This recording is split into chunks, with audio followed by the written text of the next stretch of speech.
Utba, শাইবা, মুগীরা সব একসঙ্গে এসে আবু বকরকে একা পায়া থাপ্পড় মেরে জমিনে ফেলে দিয়ে বলছে, আবু বকর, বাপ দাদার ধর্মে তো চুনকালি মেরে দিলে, সব শেষ করে দিলে, আজকে তোকে মেরেই ফেলবো।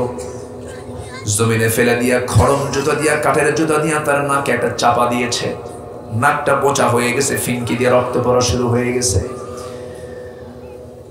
আবু বকর সিদ্দিক রাদিয়াল্লাহু আনহুর অবস্থা এমনটা হয়ে গেল, সেন্সলেস হয়ে পড়ে থাকলেন। সবাই মনে করেছে মনে হয় আবু বকর মারা গেছে। কিছুক্ষণ পর তার হোঁশটা ফিরে এলো। ফিরে আসার সঙ্গে সঙ্গে মনে মনে চিন্তা করলেন, আমার যা হয় হোক, মক্কার আবহাওয়া তো ভালো না, রাসূলকে তারা মারতে গেল কিনা জানি না। সোজা নিজের বাড়ির দিকে রওনা না দিয়ে আসলে চলে গেছেন নবীর দরজার কাছে, গিয়ে বলছেন, ইয়া রাসূলুল্লাহ, আপনি কোথায়? আমার নবী দরজা খুলেই দেখেন তার চেহারা চেনা যায় না, রক্তাক্ত চেহারা। বলছে, আবু বকর, তোমার এমন অবস্থা হলো কেন? কি হয়েছে? হুজুর সেজদা দিয়েছে, আমাকে মেরে রক্তাক্ত করে দিয়েছে। রাসূল বললেন, আসো ভিতরে। না হুজুর, ভিতরে যাব না, মনে হয় আপনাকে চোরাগুপ্ত হামলাও করতে পারে, পরিবেশটা ভালো না, থমথম অবস্থা বিরাজ করছে। এত কঠিন সিচুয়েশন আবু জেল করে রেখেছিল যে গেফার গোত্র থেকে একজন ইয়াং সাহাবী আবু যর, তিনি এসেছেন রাসূলের কাছে রাসূলকে দেখতে। নবীর দিনটা বুঝতে আসছিলেন, ঘোরাফেরা করছেন মক্কার চতুর্দিকে, কাবা শরীফের চতুর্দিকে। কিন্তু 4-5 দিন চলে যায়, নবীর সন্ধান পান না। আমার নবীজির একজন বড় গোয়েন্দা ছিলেন, সাংবাদিক ছিলেন, তিনি সমস্ত খবরগুলো রাখতেন। আলী রাদিয়াল্লাহু তাআলা আনহু তিনি চিনতে পারলেন, চিনে বলছেন, ও যুবক, বাহির থেকে এসেছো, তোমাকে তো মক্কার মানুষ মনে হয় না, কি ব্যাপার, কি হয়েছে কি? আমি শুনলাম আব্দুল্লাহর পুত্র মুহাম্মদ নাকি আল্লাহর নবী, তার সঙ্গে দেখা করতে চাই। সঙ্গে সঙ্গে আস্তে করে বললেন, ও যুবক, তুমি যা বলেছো একবার বলেছো, দ্বিতীয়বার বলতে যেও না, জানলে পরে তোমাকে মেরেই ফেলে দেবে কুরাইশরা। অবস্থা খুবই খারাপ। তুমি যদি সেই ব্যক্তির সঙ্গে দেখা করতে চাও, আমি তোমাকে নিয়ে যেতে পারি, তবে শর্ত হলো আমি সামনে সামনে পরিবেশ বুঝে সামনে সামনে হেঁটে হেঁটে যাব, তুমি আমাকে পিছনে ফলো করে আসবে। আমি যদি সামনে কোনো বিপদ লক্ষ্য করি, আমি বসে যাব জুতা ঠিক করার ভান করে। আগে গ্রামে গ্রামে ঢুকলে পরে বিভিন্ন ঘর থেকে, সকল ঘর থেকে গুনগুন গুনগুন করে দাদির তেলাওয়াত করা আওয়াজটা আমাদের কানে আসতো। সকালবেলা মেয়েরা কোরআন নিয়ে বসে কোরআন তেলাওয়াত করে দিনটা শুরু করতো। আজকে কি সেই পরিবেশ আছে নাকি? আসতে বলবেন না, আছে নাকি? এখন কি সকালবেলা ওঠে না 10টার দিকে ওঠে? হ্যাঁ, লাইফ স্টাইল চেঞ্জ হয়ে গেছে। সকাল 10টায় কেন ওঠে? ওই এশার পর থেকে শুরু হয়ে যায় মেগা সিরিয়াল, ইন্ডিয়ান সিরিয়াল, নাটকের সিরিয়াল, টক শো, কত কি, এগুলো করতে করতে রাত 2টা-3টা বেজে যায়। ফজর গেল, সকাল গেল। রাসূল বলেছেন, বুরিকা লি উম্মতি ফি বুকুরিহা, আমার উম্মতের সবচেয়ে বরকতময় সময় হলো সকালবেলা। কোন সময়? সকালবেলা হলো বরকতময় সময়। সেই বরকতের সময়টা বান্দা ঘুমিয়ে গেল, সে সুস্থ হবে না অসুস্থ হবে? বলেন, সুস্থ না অসুস্থ? অসুস্থ হয়ে যাবে। ইসলাম মানলে আমি সব দিকে ঠিক থেকে যাব, ইসলাম না মানলে আমি কখনো ঠিক থাকতে পারবো না। ইসলাম দিয়ে আমার জীবন চালালে পরে আমি সুখী শান্তিতে বসবাস করতে পারবো। ব্যক্তি জীবন, পরিবার জীবন, সমাজ জীবন, রাষ্ট্র জীবন, অর্থ জীবন, প্রত্যেকটা জায়গায় ইসলামকে 16 আনা মানতে হবে। কিন্তু আমাদের সমাজে কিছু লোকের ধারণা, হিন্দুদের মধ্যে শুধু ব্রাহ্মণ, তাদের ধর্মের জ্ঞান রাখলে পরে সাধারণ লোকের না জানলেও হয়। খ্রিস্টানদের মধ্যে শুধু খ্রিস্টানদের পাদ্রী শুধু তাদের ধর্মের জ্ঞান জানলে, না জানলেও পাবলিক না জানলেও হয়। মুসলমানদের মধ্যে কিছু ধারণা, শুধু আলেমরা কোরআনটা জানবে, আমাদের জানার কি দরকার?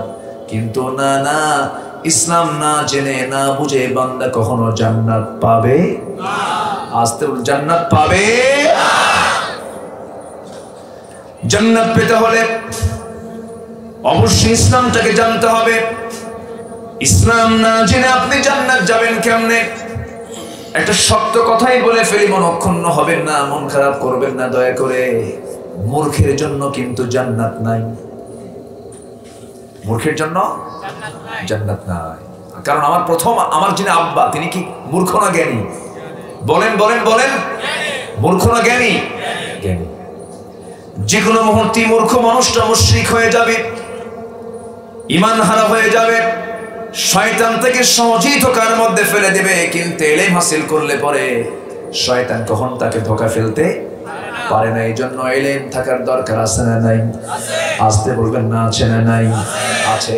ইলমটা হাসিল করতে হবে, জানতে হবে প্রত্যেকটা বান্দার জন্য কোন জ্ঞান অর্জন করা ফরজ। মাস্টার্স ডিগ্রি নয়, কামিল পাশা নয়, দাওরায়ে হাদিস নয়, মেডিকেল সায়েন্স নয়, এগুলো তো আপনি সবাই তো সব জ্ঞান অর্জন করতে পারবে না। কিন্তু প্রত্যেকটা মুসলমানের জন্য যে জ্ঞানটা জরুরি সেটা হলো হালাল এবং হারামের জ্ঞান জানা। তলাবু কাসবুল হালাল ওয়াল হারাম, তলাবু কাসবুল হালাল ফরিদাতুন আলা কুল্লি মুসলিম। প্রত্যেকটা নর নারীর জন্য হালালের জ্ঞান, হারামের জ্ঞান অর্জন করাটা কি? আরো জোরে, আরো জোরে। কারণ জীবন সংসারে হালাল হারাম না জেনে কি আমি চলতে পারবো?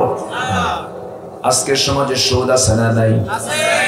আসতে বলে, মদ, জুয়া, জেনা, এই চারটা কাজ আবু জেহেলের সমাজে ছিল। কার সমাজে ছিল বলেন? আবু জেহেলের সমাজে ছিল। আজকের সমাজে আছে না নাই বলেন? এখন বলেন তো এই সমাজের নাম আপনি কি দিবেন? কার সমাজ? বলেন বলেন, কার সমাজ, কার নাম দিবেন আপনি? আবু জেহেলের সমাজে ছিল চুরি, আবু জেহেলের সমাজে ছিল ডাকাতি, আবু জেহেলের সমাজে ছিল ছিনতাই, আবু জেহেলের সমাজে ছিল খুন, আবু জেহেলের সমাজে ছিল নারী হত্যা। নারী শিশুকে তারা হত্যা করে ফেলতো। কিন্তু আজকে সব ভিন্ন স্টাইলে শুরু হয়ে গেছে। মার পেটে সন্তান এসেছে, 3 মাস 4 মাস যখন হয়ে গেছে, সন্তানটা ডায়াগনস্টিক সেন্টারে নিয়ে গিয়ে যখন টেস্ট করে দেখেছে যে সন্তানটা মেয়ে হয়েছে, সেই জায়গায় সন্তানটা অবর্ষণ করে ফেললো, মেরে ফেললো। বিআইয়ে দামবিন কতিলার। আগের যুগে হত্যা হতো একরকম ভাবে, এখন হত্যা হচ্ছে হলো হসপিটালে যায়া, ক্লিনিকে যায়া। আগে ছিল ওল্ড জাহেলিয়াত, এখন হচ্ছে নিউ জাহেলিয়াত। আসতে বলেন কেন, যেরকম ঠিক কিনা? যখন মেয়ের সন্তান জন্ম নিত আগের যুগে, মুসাওয়াদাহা কাসিম, চেহারা তাদের কালো কুসকুসো হয়ে যেত, বিবর্ণ হয়ে যেত, মনটা খারাপ করত। আজকের সমাজেও ছেলে হলে খুশি না মেয়ে হলে খুশি? হ্যাঁ বলেন, ছেলে হলেই খুশি। তাহলে আগের যুগের আর এই যুগের মধ্যে কোনো তফাৎ আছে? আগের যুগে আবু জেহেলের সমাজ, ছেলের সন্তান হলে পরে তারা সন্তানটাকে জীবিত রাখত। মেয়ের সন্তান হলে পরে সঙ্গে সঙ্গে পুঁতে মারত। এমনও তাফসীর এসেছে যে মা গিয়ে গর্তের কিনারে বসতো, যখন দেখতো যে সন্তানটা মেয়ে হয়েছে সেখানেই জীবন্ত পুঁতে পাথর দিয়ে মেরে চলে আসতো। আর এখন সন্তান পেটে আছে, বলে যে ডায়াগনস্টিক সেন্টারে গিয়ে বলে যে দেখেন তো ছেলে হলো না মেয়ে হলো। যদি মেয়ে হয় মেরে ফেলার রেকর্ড প্রত্যেকটা জায়গায় আছে না নাই? আসতে বলবেন না, আছে না নাই? সবচেয়ে বেশি ইন্ডিয়াতে পুরুষের হার বেশি ছিল না। গোটা পৃথিবীর জরিপে সবচেয়ে বেশি পুরুষ হলো, আনুপাতিক হারে নারীর চাইতে পুরুষের সংখ্যা ইন্ডিয়াতে বেশি। কেন জানেন? 500 টাকা খরচ করো, মানে বিলবোর্ডে লেখা 500 টাকা খরচ করো, সন্তান নির্ধারণ করো, মেয়ে হবে না ছেলে হবে। চিন্তা করেন, তার বিলবোর্ডে দিয়ে তারা মেয়ের সন্তান ভ্রূণকে তারা নষ্ট করে ফেলছে। এটা কি ছোটখাটো হত্যা না বড় সড় হত্যা? এটা কি সাধারণ খুন না বড় খুন? সাধারণ খুন না বড় খুন? বড় খুন। আগে ছিল এক কায়দায়, এখন হচ্ছে ভিন্ন কায়দায়। ছেলে সন্তান হলে পরে আমাদের কাছে প্রায় চিঠি আসে, হুজুর আমার স্বামী আমারে দেখতে পারে না এখনো। কেন? আল্লাহ আমাকে 4টা মেয়ে দিয়েছেন, আমার স্বামী আমারে দেখতে পারে না। আছে কি? আছে না নাই বলেন তো? এবং মেয়ের সন্তান যদি বেশি হয়, ওই মেয়ের মাকে অবহেলার চোখে দেখে অনেক ফ্যামিলিতে আছে, এখনো আছে। এই বর্বর, এই অজ্ঞতা, জাহেলিয়াত এখনো আছে। তোর পেট পচা, তোর পেট নষ্ট, এরকম বলে তাকে গালমন্দ করা হয়। অথচ আমার নবী ছিলেন ছেলের বাপ না মেয়ের বাপ? বলেন, ছেলের বাপ না মেয়ের বাপ? মেয়ের বাপ। ছেলের সন্তান হলে পরে আজকে সমাজ খুব খুশি হয়, মেয়ের সন্তান হলে মন খারাপ। যদি হয় মেয়ে, কি হয়েছে মেয়ে, মনে এখন হার্ট স্ট্রোক করে মরবে, আছে না নাই? আর যদি হয় ছেলে, ছেলে মনে হয় এখনই 10 লাখ টাকা দাবি করে বসে আছে। কি কথা কি বুঝতেছেন আপনারা? না, এগুলো জাহেলিয়াত। এগুলো কি জাহেলিয়াত? আবু জাহেলের সমাজে এগুলো ছিল। আমার নবীর সামনে এক সাহাবী, খুব পরিচিত কথা, এটা একটু বলেই ফেলি। নবীর সামনে এক সাহাবী বসে ডুকরে ডুকরে কাঁদতেছেন। রাসূল বলেন, সাহাবী তুমি কাঁদো কেন? খুব সুন্দর সুস্থি চেহারা, এত সুন্দর সাহাবী দেখতে। রাসূল বলেন, সাহাবী তুমি কাঁদো কেন, কি হয়েছে তোমার? হুজুর, ইসলাম তো কবুল করছি আমি, কিন্তু মারাত্মক একটা অপরাধ করে ফেলেছি আমার জীবনে। কি? আমার মনে হয় সব গুনাহ মাফ হলো, আল্লাহ আমার এই গুনাহ মাফ করবেন। রাসূল বলেন, কি করেছো বলো না? হুজুর, আমি আমার নিজের হাতে আমার কন্যা সন্তানকে, আমি 6-7 বছরের ফুটন্ত গোলাপকে আমি নিজের হাতে খুন করেছি, সমাজের কারণে, জাহেলিয়াতের কারণে। আমি বুঝিনি। রাসূলের সামনে তখন তিনি বসা। রাসূল বললেন, সাহাবী আমি শুনেছি কিন্তু ব্যাখ্যামূলক শুনি নাই কথাগুলো, একটু বলো তো আমাকে। রাসূল কিন্তু ওয়াজ করতেন, আবার ওয়াজ শুনতেন। সুবহানাল্লাহ বলে, শুনতেনও বলতেনও। আবার কিছু কিছু লোক আছে সমাজে, দেখবেন খালি কয় কিন্তু শোনে না। এটা মূর্খতা। এটা কি মূর্খতা? আমার নবী জীবনের সঙ্গে সঙ্গে সাহাবী বলছেন, ইয়া রাসূলুল্লাহ, জাহেলি যুগে আমার স্ত্রী গর্ভের সন্তান এলো, পেটে যখন সন্তান এলো বললাম যাও বাবার বাড়ি, মেয়ে হলে পরে জীবন্ত পুঁতে মারবা। কিন্তু বউটা আমার আড়ালে, সন্তান মেয়ে হলো আমাকে জানালো না, বললো মরে গেছে। পাশের বাড়িতে রেখে দিয়া 6 বছর বয়স যখন হয়ে গেছে, বড় হয়ে গেছে মেয়েটা, আমাকে কোনোদিন দেখায় না, আমি জানিও না, আমার কাছে কোনো নোট নাই, কোনো রিপোর্ট নাই। হঠাৎ করে একদিন দেখি আমার সামনে মেয়েটা সামনে নড়াচড়া করছে, খুব ঘোরাফেরা করছে, আমার মতোই চোখ, আমার মতো কপাল, আমার মতোই সমস্ত কিছু। আমি মাইন্ড করে ফেললাম, আমার মন বলছে এই সন্তানটা আমাদের কাছে কেউ হতে পারে। চট করে তাকে হাতটা চেপে ধরলাম, স্ত্রীর সামনে গিয়ে দাঁড়িয়ে বললাম, স্ত্রী সত্যি করে বলো তো সন্তানটা কার? আমার তো সন্দেহ লাগে। হুজুর, আমার স্ত্রী থরথর করে কাঁপে, ওর বডি ল্যাঙ্গুয়েজ প্রমাণ করলো সন্তানটা আমাদের। আমি রিমান্ডে নিয়ে নিলাম, বলে ফেললে হ্যাঁ আমাদের সন্তান এটা। আমারও জানতে সন্তানটাকে বড় করে ফেলেছে। আমি অভিনয় শুরু করে দিলাম। জাহেলিয়াতের কারণে আমার স্ত্রীকে কিছুই বুঝতেই দিলাম না। সন্তানটা আমাকে সামনে পেয়ে বাপ আমার কোলে এসে বসলো আর বললো, বাবা আমি তো তোমাকে ডাকতে পারি নাই কোনোদিন, আমি আজকে তোমাকে চিনতে পেরেছি, আমার কলেজা ভরে গেছে।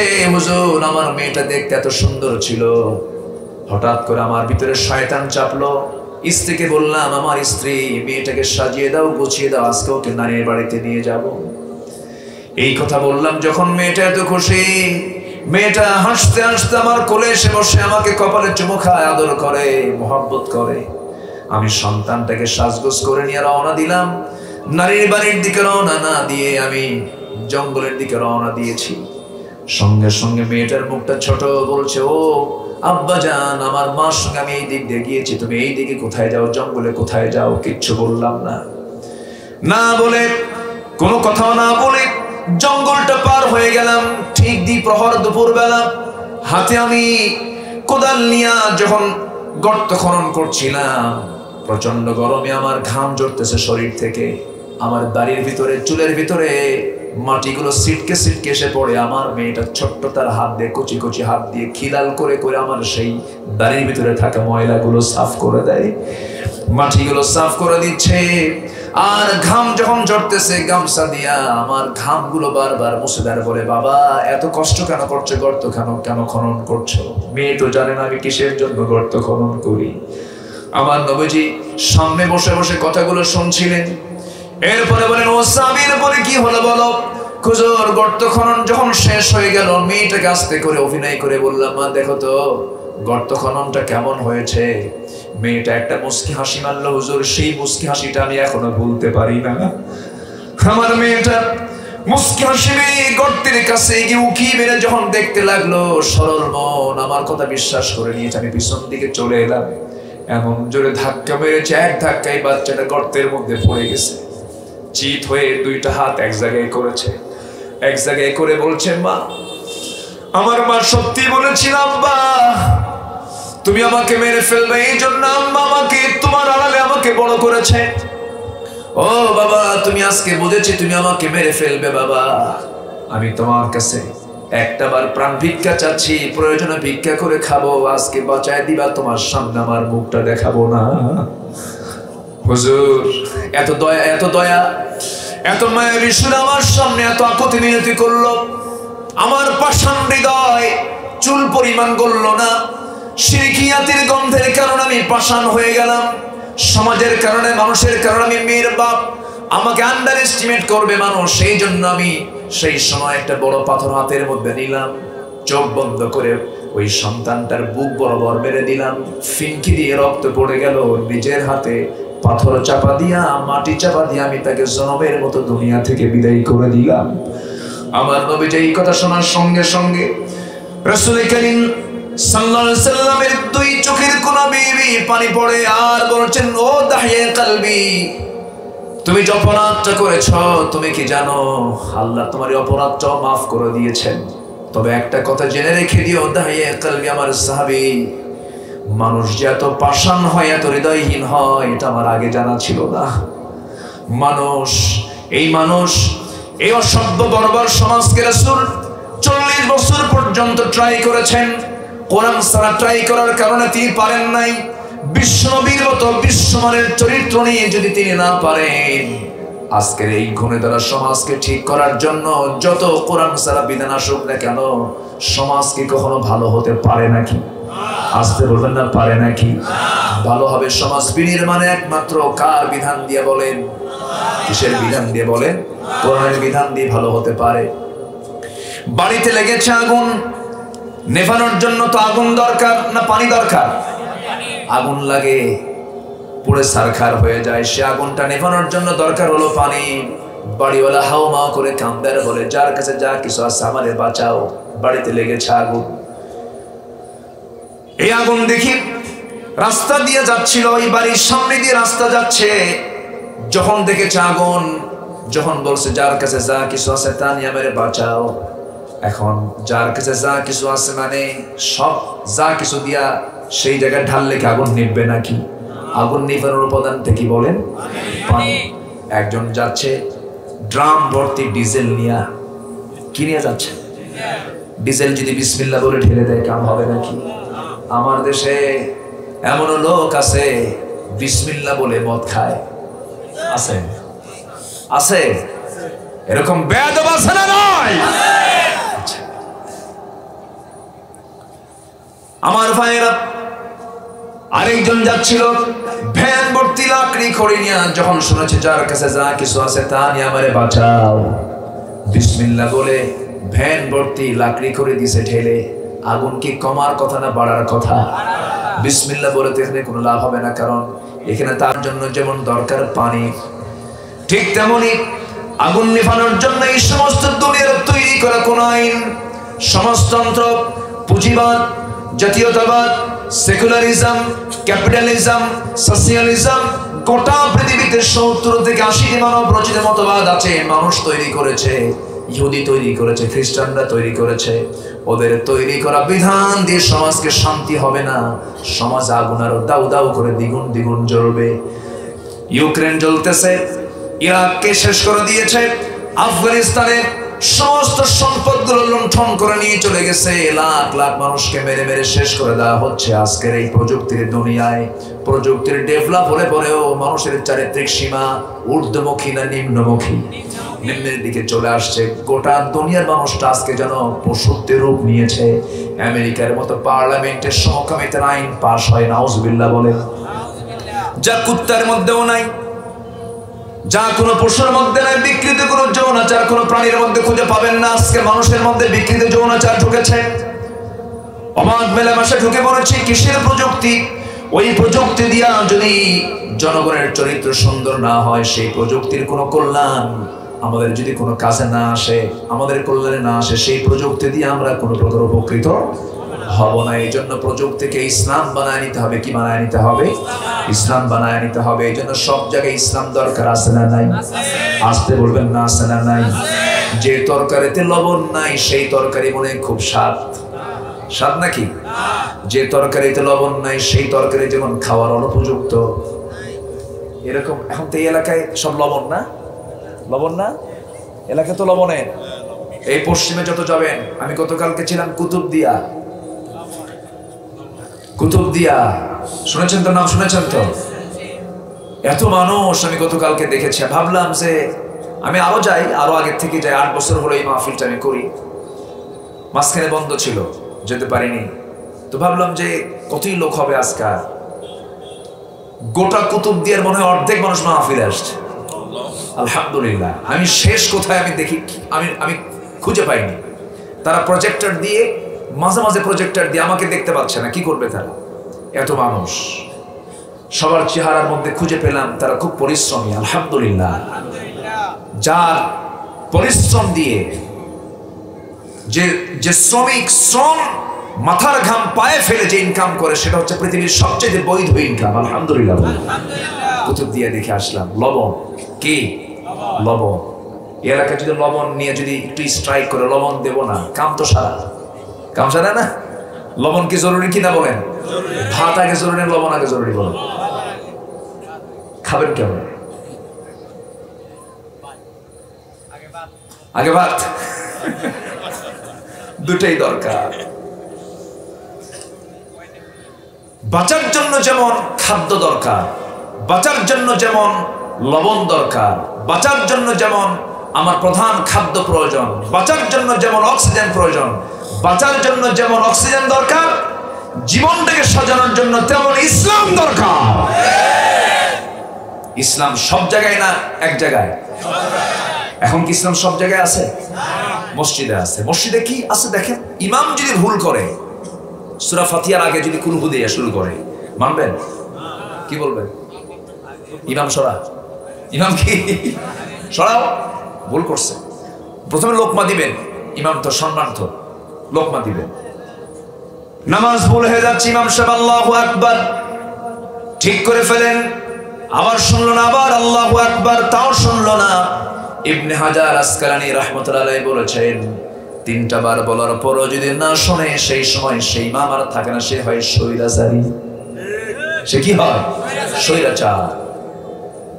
সেই সময় ওই ইমামের পিছনে যে মুসল্লি দাঁড়াবে সোজা বরাবর, তার দায়িত্ব, তার উপরে দায়িত্বটা বেশি বেড়ে যায়। তার দায়িত্ব হলো সোজা গিয়ে নামাজটা ছেড়ে দিয়া, নামাজটা ছেড়ে দিয়ে কিসে কি করবে? ওই স্বৈরাচারের ঘাড়টা ধরবে শক্ত কইরা, মটকা দিয়া মসজিদ থেকে ঘাড় ধাক্কা দিয়ে বের করে দেবে। কারণ সে নিয়ম লঙ্ঘন করেছে কার? বিধান লঙ্ঘন করেছে কার? একটা ইমাম শুধু সূরা ফাতিহার জায়গায় কুল হু দিয়ে শুরু করেছে। আপনি যদি তাকে না মানেন, শুধু সূরাটা একটু মুকাদ্দাম মুআখার করেছে, আগে পরে করেছে সূরা, কুল হু দিয়ে শুরু করছে, কিন্তু শুরু করতে হবে কি দিয়া? কি দিয়া? সূরা ফাতিহা না আলহামদুলিল্লাহ বলে?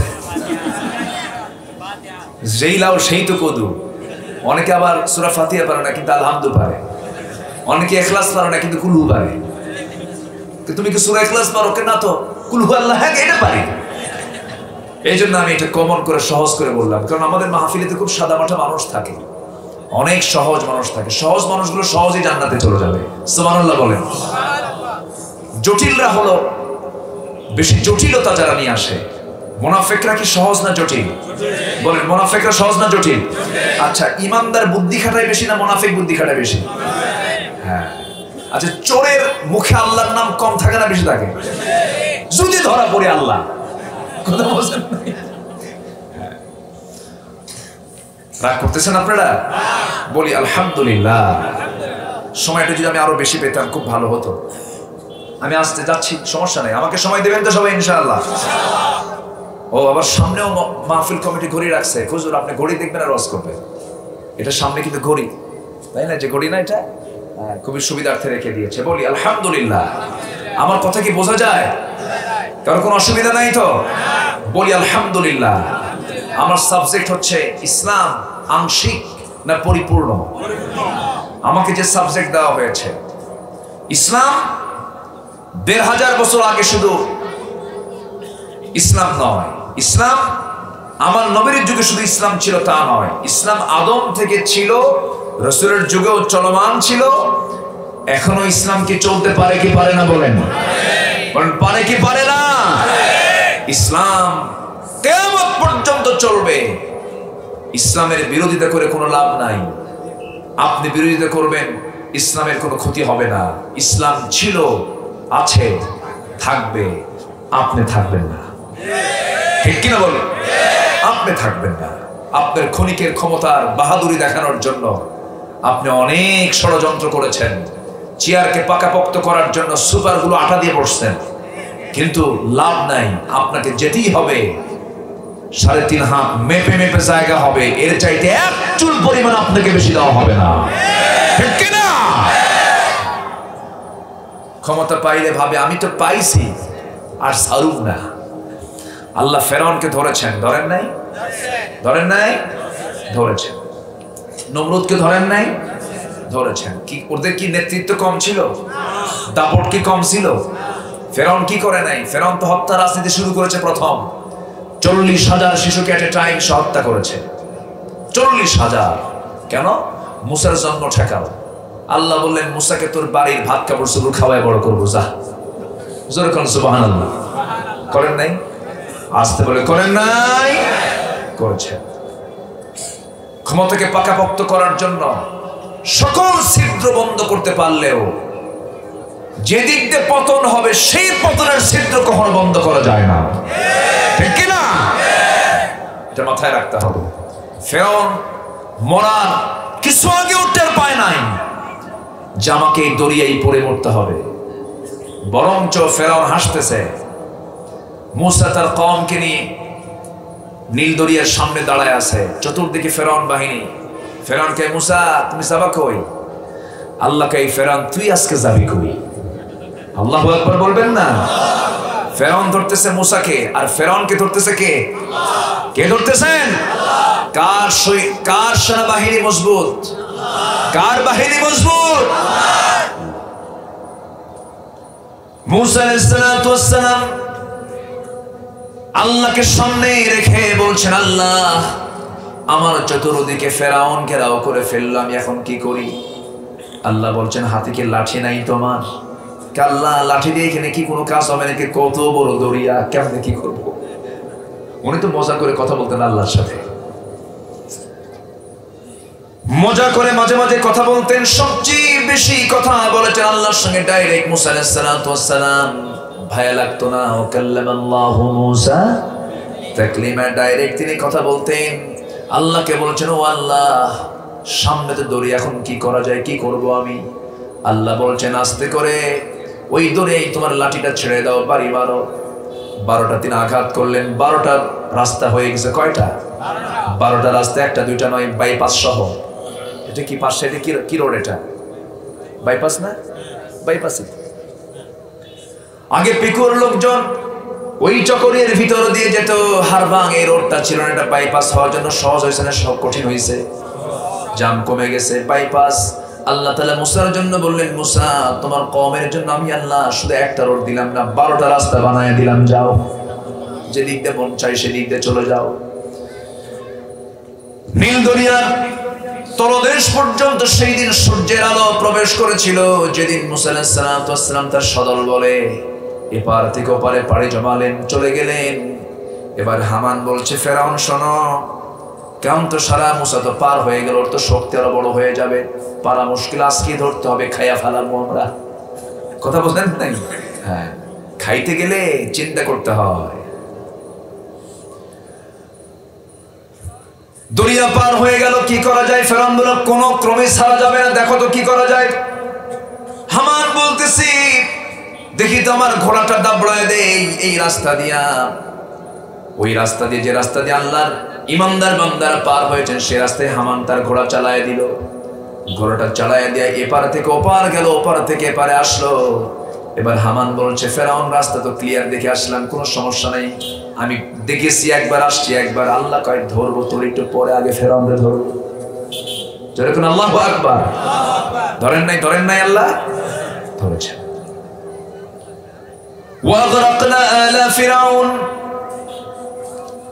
ফিরাউনের 14 গোষ্ঠী সব খতম করে দিয়েছেন, সব শেষ করে দিয়েছেন, দরিয়ার মধ্যে সবগুলো চুবায় মেরেছেন। সে আল্লাহ আছে না নাই? এই ফেরাউন জুলুম করতে করতে বইয়ের উপরে জুলুম করেছিল। তার স্ত্রীর নাম কি বলেন? আসিয়া আলাইহিস সালামের একটা অপরাধ ছিল, তিনি কি বলেছিলেন? ইন্নাদ-দীনা ইনদাল্লাহিল ইসলাম, আল্লাহর পক্ষ থেকে মনোনীত দিন হলো ইসলাম। ফেরাউন বলল, আসিয়া তুমি নাকি মুসার দিন ধরেছ? না না, মুসার দিন তো মুসার হতে পারে না। মুসা হলো আল্লাহর নবী, আর দিনটা কার? আল্লাহর। আমি আল্লাহর দিনটা গ্রহণ করেছি। সঙ্গে সঙ্গে ফেরাউন বলছে, আসিয়া তুমি কি জানো এর ফলাফল কি হতে পারে? আসিয়া বলছেন, আমার স্বামী গো, এর ফলাফল হয়তো আমার মৃত্যু পর্যন্ত হতে পারে। এই তো হবে, মরে যাব। ফেরাউন খেপে গিয়ে বলছে, আসিয়া আমি তোমার সঙ্গে কোনোদিন রুল আচরণ করি নাই, আমাদের দাম্পত্যময় জীবন খুব ভালোই ছিল। এই বিশাল রাষ্ট্রের তুমি ফার্স্ট লেডি, আমি হলাম ফেরাউন, তুমি হলে ফার্স্ট লেডি। আমি তোমাকে কত সম্মান দিয়েছি, ইজ্জত দিয়েছি। এই রাষ্ট্রের তুমি সেকেন্ড নাগরিক, আমার পরে তোমার স্থান। এত মর্যাদা, এত মান সম্মান, এত সামাজিক স্বীকৃতি পাওয়ার পরও তুমি কোন দিকে চলে গেছো? আসিয়া তুমি একটু মনে মনে ভাবো। তিনি বলছেন, আমার স্বামী গো, আমি আপনাকে সম্মান রেখে, শ্রদ্ধা রেখে একটা কথা বলতে চাই।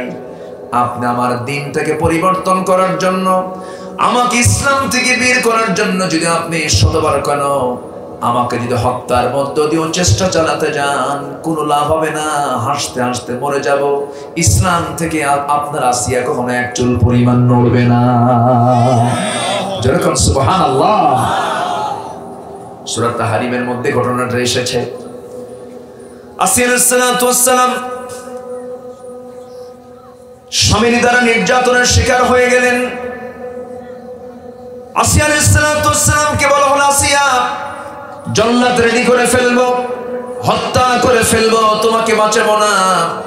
আসিয়া বলছেন, আমার স্বামী, আপনি আমাকে কি করবেন জানি না, তবে আমার আল্লাহ সবচাইতে আমার চরম বন্ধু। আমি আল্লাহর কাছে যেতে চাই, আমার নাকের মধ্যে আমি জান্নাতের ঘ্রাণ পাচ্ছি। ফেরাউন আরো খেপে গেল। হামান বলল, ফেরাউন, আপনার ঘরের সদস্য যদি আপনার বিরোধিতা করে, তাকে তো হত্যা করতেই হয়। সিদ্ধান্ত পাকা হয়ে গেল, সিদ্ধান্ত চূড়ান্ত হলো। জল্লাদ সামনে হাজির হয়ে গেল। অধিকাংশ তাফসীর এসেছে, জল্লাদ সামনে করাত নিয়ে দাঁড়ায় আছে, তার মাথা বরাবর করাতটা সেট করেছে। করাত দিয়ে চিরে তাকে 2 টুকরা করে দুনিয়া থেকে বিদায় করবে। এত বড় অত্যাচারের, নির্যাতনের সম্মুখীন হওয়ার পরেও অনড় থাকলেন কার? দিনের উপরে। আসতে বলবেন না, কার? দিনের উপরে। কিন্তু আজকে আমরা মুসলমান, 10 টাকার কাছে আমরা ঈমান বেচে খাই। আছে না নাই? ইউসবিহু মুমিনান ওয়া ইউমসি কাফিরান। আখিরের জামানে এমন একটা সময় আসবে, যে সময় সকালবেলার বান্দার ঈমান থাকবে, বিকালবেলা কাফের হয়ে যাবে। ঈমানকে বিক্রি করে ফেলবে মানুষ। ঈমান কখন বিক্রি হয়ে যায়? যখন ওয়াদা ভঙ্গ করে, আমানত খেয়ানত করে। এগুলো তো আমাদের মধ্যে নাই মনে হয়। আসতে বলবেন না, আছে না নাই? এই সমস্ত ইমানদারের গুণগুলো রাখতে হবে। ইমানদারের গুণগুলো নষ্ট করা যাবে না, আমানত খেয়ানত করা যাবে না, মিথ্যা কথা বলা যাবে না, ওয়াদা ভঙ্গ করা যাবে না, নামাজ নষ্ট করা যাবে না, যাকাত না দিয়ে থাকা যাবে না, যাকাত দিতে হবে। সুদের কারবার করা যাবে না, মদের কারবার করা যাবে না, ইয়াবার কারবার করা যাবে না। নামাজকে সুন্দর করতে হবে, লজ্জাস্থানে হেফাজত করতে হবে। সূরা মুমিনুনের প্রথম 10টা আয়াত, 11টা আয়াতকে ফলো করতে হবে। আসিয়া আলাইহিস সালাম এবার শাহাদাতের জন্য প্রস্তুতি নিয়ে নিচ্ছেন। মরে যাবেন, যে কোনো মুহূর্তে শাহাদাত বরণ করবেন তিনি। সামনে জল্লাদ প্রস্তুত হয়ে আছে। জল্লাদ যখন তার মাথায় যখন করাতটা ঠেকে দিয়েছে, এমন সময় তিনি এমন সুন্দর একটা দোয়া করলেন। তার কিতাব হলো তাওরাত। তিনি তাওরাত কিতাবের অনুসারী, কিন্তু তার দোয়াটা এত সুন্দর হয়েছে, সেই দোয়াটা আল্লাহ রাব্বুল আলামিন কোরআনের মতো কিতাবের মধ্যে ঢুকায় দিয়েছেন। জোরে বলি সুবহানাল্লাহ। সেই দোয়াটা কি? ইসলাম কি? দ্বীন হিসেবে গ্রহণ করার কারণে আসিয়াকে কেমন করে জীবন দিতে হলো, সেই সময় তিনি করার যখন কপালে ঠেকে গেল, সেই সময় তিনি দোয়া করছেন, রব্বি বিনিলি ইনদাকা বাইতান ফিল জান্নাতি ওয়া নাজ্জিনি মিন ফিরআউনা ওয়া আমালিহি। আল্লাহ তাআলা তুমি আমার জন্য বানিয়ে দিবা তোমার কাছে, ইনদাকা তোমার কাছে, বাইতান একটা ঘর। কয়টা ঘর? একটা ঘর দিবা। বুয়ুতান বললেন না, বুয়ুতান মানে বহু ঘর। একটা ঘর তুমি আমাকে দিবা, ইনদাকা তোমার কাছে, বাইতান একটা ঘর, ফিল জান্নাহ জান্নাতের ভিতরে, কিন্তু ঘরটা হওয়া চাই হলো তোমার ঘরের সাথে, তোমার কাছে। যেরকম সুবহানাল্লাহ, আল্লাহকে তারা কত কাছে নিয়েছেন। ওয়ানাজ্জিনি মিন ফিরআউনা ওয়া আমালিহি, এবং ফিরআউনের সমস্ত অপকর্ম থেকে তুমি আল্লাহ আমাকে বাঁচায় দাও। তোমার দিনকে আমি গ্রহণ করতে গিয়ে আজকে আমি রক্তাক্ত হয়ে শহীদ হয়ে তোমার সামনে হাজির হতে যাচ্ছি। আল্লাহ আমাকে তুমি ঠাঁইটা দিয়ে দিও। আমার ঠাঁই হওয়ার কোনো জায়গা নাই, তুমি আল্লাহ তোমার ঘরের সঙ্গে আমার ঘরটা দিয়ে দিও। যেরকম সুবহানাল্লাহ। দিন শেষে বন্ধু আমার কে বলেন? আসতে বলেন, দিন শেষে বন্ধু আমার কে? কে বলেছে বাবা আপন না? বাবা আপন নয়, মা আপন নয়, ভাই আপন নয়, স্ত্রী আপন নয়, সন্তান আপন নয়। মাল কোনো কাজে আসবে না, মরে যাবো এখনই। মাল মালের জায়গায় পড়ে থাকবে, ব্যবসা ব্যবসার জায়গায় পড়ে থাকবে, সব কিছু রয়ে যাবে। আমাকে শূন্য হাতে আমাকে ফিরে যেতে হবে কার সামনে? আসতে বলবেন না, কার সামনে যেতে হবে? এই জন্য আমরা কারো দিন মানবো না, দিন মানবো কার? আসতে বলবেন না, দিন মানবো কার? আল্লাহর দিনটা আমরা মানবো। এই দিনের বিরুদ্ধে ষড়যন্ত্র আছে না নাই? আসতে বলবেন না, আছে না নাই? কবরে প্রশ্ন হবে, সেই কবরের প্রশ্নের মধ্যে দ্বীনের কথা আছে না নাই? ইসলামের কথা আছে না নাই? প্রশ্ন হবে তিনটা, কি? সামনে আগে আসতে হবে না? থাকুক না, জায়গা নাই তো। আমার দিকে তাকান, কষ্ট পাচ্ছেন আপনারা? এত মানুষ এত দ্রুত চলে আসছেন, বলি আলহামদুলিল্লাহ। আমার ভাইয়েরা, কবরে তিনটা প্রশ্ন হবে। সেই কবরের তিনটা প্রশ্নের মধ্যে দ্বীন নিয়ে প্রশ্ন আছে, ইসলাম নিয়ে প্রশ্ন আছে। আমার মনে হয় জায়গা হচ্ছে না, একটু একটু আগায় আসেন, আমার দিকে আসেন, একটু হরকত করেন, বরকত পাবেন। জিকির করি লা ইলাহা ইল্লাল্লাহ, আরো জোরে লা ইলাহা ইল্লাল্লাহ, আরো জোরে সুবহানাল্লাহ আলহামদুলিল্লাহ, আরো জোরে সুবহানাল্লাহ আলহামদুলিল্লাহ, লা ইলাহা ইল্লাল্লাহ, সুবহানাল্লাহ আলহামদুলিল্লাহ, আরো জোরে লা ইলাহা লা ইলাহা ইল্লাল্লাহ মুহাম্মাদুর রাসূলুল্লাহ। কবরে প্রশ্ন হবে কয়টা বলেন? তিনটা প্রশ্নের মধ্যে এক নাম্বার প্রশ্ন হলো মার রব্বুক, তোমার রব কে? আরো জোরে, রব মানে কি? রব মানে হলো আইনদাতা, বিধানদাতা, লালনকারী, পালনকারী। তাহলে আমার রব কে বলেন? আল্লাহ। কোথায় আমরা রব আল্লাহ বানাইছি? আমরা কার আইনে চলে? আল্লাহর আইনে না মানুষের আইনে? কই? রবের অর্থ যদি বলতে যাই অনেক লম্বা সময় লেগে যাবে। এক কথায় বলে দিচ্ছি, রব মানে হলো যিনি সকল প্রকার অযোগ্যতা, অপূর্ণতা, ব্যর্থতা থেকে সম্পূর্ণ মুক্ত। তিনি কে? এই জমিনের সমস্ত সৃষ্টিগুলো কার হুকুমে চলে? আকাশ চালান কে? জমিন চালান কে? সমুদ্র চালান কে? সমুদ্রের ঢেউগুলো তিনি সুন্দর করে চালায় নেন। যে আল্লাহ সমুদ্র চালান, যে আল্লাহ সূর্য চালান, আকাশ চালান, জমিন চালান, সে আল্লাহ মানুষ চলবে কেমনে? তার জন্য তার পক্ষ থেকে ব্যবধান, তার পক্ষ থেকে বিধান, তার পক্ষ থেকে দিন আছে না নাই? আছে না নাই বলেন? তার নাম হলো ইসলাম। তার নাম কি? ইসলাম। এখন আল্লাহ তাআলা দিয়েছেন ইসলাম, এটা হচ্ছে আল্লাহর আইন। আমি যদি আল্লাহকে বিশ্বাস করতে চাই, অবশ্যই বিশ্বাস করতে হবে তাকে আইনদাতা হিসাবে। আমি আইন মানবো কার? আল্লাহ। এক জায়গায় না, সব জায়গায়। মার রব্বুক, যখন বলবে তোমার রবকে, দুনিয়াতে যদি আপনি আল্লাহর আইনটা না মেনে যদি অন্য দুনিয়ার কোন আইনকে মেনে যান, যে ব্যক্তির আইন মানছেন তার নাম মুখ দিয়ে বের হবে অমক সরিবতী, আল্লাহর নাম আসবে না।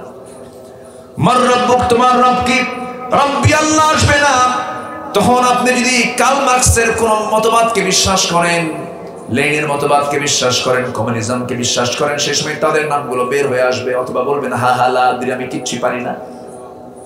ওমা দীনুক, তোমার দল কি ছিল? জোরে বলেন, আরো জোরে। নবীর দলের নাম কি? আল্লাহর দলের নাম কি? অতএব আমাদের দলের নামটাও কি হবে?